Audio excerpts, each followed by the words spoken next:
deň sa podarilo mne, Niemandovi, stretnúť sa. Nezvonil niekto? Nie tak Niemandovi ste geniálni, ale bojím sa vás... Stretnúť sa s pani vašej doktorkou. kriminálnej minulosti. Stretnúť sa s pani doktorkou. A teraz tu sedíme. Ona je známa, že bol virtuózny diagnostik. No, pochádza z Moravy. Renovovaná neurologička. Ja pochádzam z Moravy, mám maminku Slovensku z Liptova. Áno, z Liptova a tatínek bol z Kromieříže? Ne, z Kyjova. Z Kyjova. Aha, ale s tým Kromieřížom tiež ste niečo mali, Tam som robila primačky na Gimpel a bez Dunka som robila 11-ročenku. No, takže teraz mám tu možnosť kratučko vyspovedať túto vzácnu ženu. Exaltovaný, krásny chlapec, dajte mi pokoj. A tá lupa vo vašej ruke to je niečo Však úžasné. nemám okuliare, na všetky som stúpla. A kupujem si lacné v drogérii. Pozrite na ten účet s tou lupou, to je veľmi také... Nemám dôchodek na to, aby som si kúpila 5000 dioptrické okuliare v predraženej optike. Áno. Nemám. A celý život ste vlastne pomáhala. Áno, platila som na cudzích harantov, splácala som sa tlačí jeden psík k nám, pozerá tými očkami. To je Alfinka Betinka. Ona vás má rada, pozrite sa, jak vás miluje. Pani doktorka, prosím vás. Doslovne objíma. Ježiš, ona vás objíma. Pani doktorka, prosím vás. No, takto ma objíma. Pozrite sa ľudia, vidíte? A nevadí jej, že som zlaté chrupy ťahol viedenským továrnikom. Tá odvaha mňa až mrazí. O vás bude raz nejaký seriál, ale neviem, jak skončí. Psychiatrický. Či vašou basou, lebo vás potom budú rehabilitovať, nebo... Ježiš, ona vás objíma. Pani doktorka, prosím vás.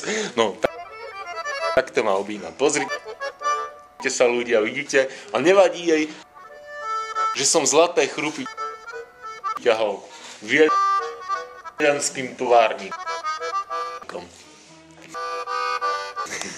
Tá odvaha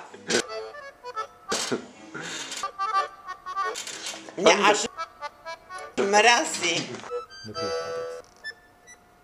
O vás bude raz nejaký seriál, ale neviem, jak skončí. Či to...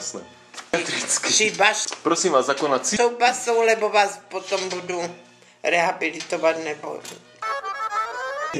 Ježiš, ona vás objíma.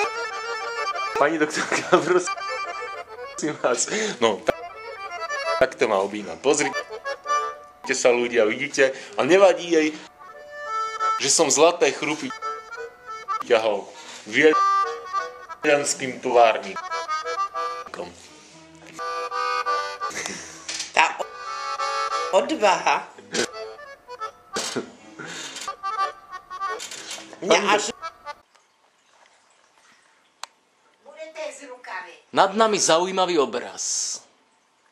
Pozrime si ho. Ondrej, prestaňte. A tu na niekoľko fotografií. Tam sú ešte Evy Melkovičovej spálni. A jedna je z detskej, ale zabalená. Maturitné foto.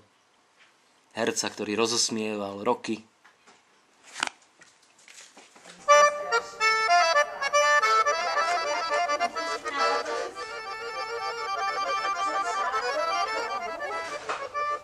To je môj zelený klobúk a to je premyslené, to není žiadna exotika. Fotka štilizovaná. Prosím vás, vy tu máte nejakého psi, s kým rozprávate? Ja trpím samomluvou. To títo psychopati, viete, oni vlezú do hrobu a potom majú pocit, že rozmlúvajú s dušami. Ale už vás to trošku vzalo, tie vaše hroby. Som posadnutý? Neviem, trošku švihnúť. No tak, ja si myslím, že takých ľudí vy ste aj mala rada. Primerane. Vy ste takých ľudí mala rada. Ale mne sa chce čúrať, potom vás zase bude mať rada, až sa vyčúram. Tak sa vyčurajte. No naprostred chyže ne, potom mám Mire. Jaké mám krásne damaškové, ktorým vlečem to jedlo. A vypadnete odtiaľ, že kde si ja mám sednúť? Áno, už padám, len aby sme to nepokrčili. Tak ja som len v krátkosti zaznamenal akýsi časový, no skrátka, ako išiel čas. A končíme týmto obrazom. Jasné, ako vo vašom živote veľmi figuruje to slovo láska. Ako žena No, však celý svet je len o láske, o empatii a o snahe pomôcť druhým a urobiť im radosť. Ja iný smysel života nevidím.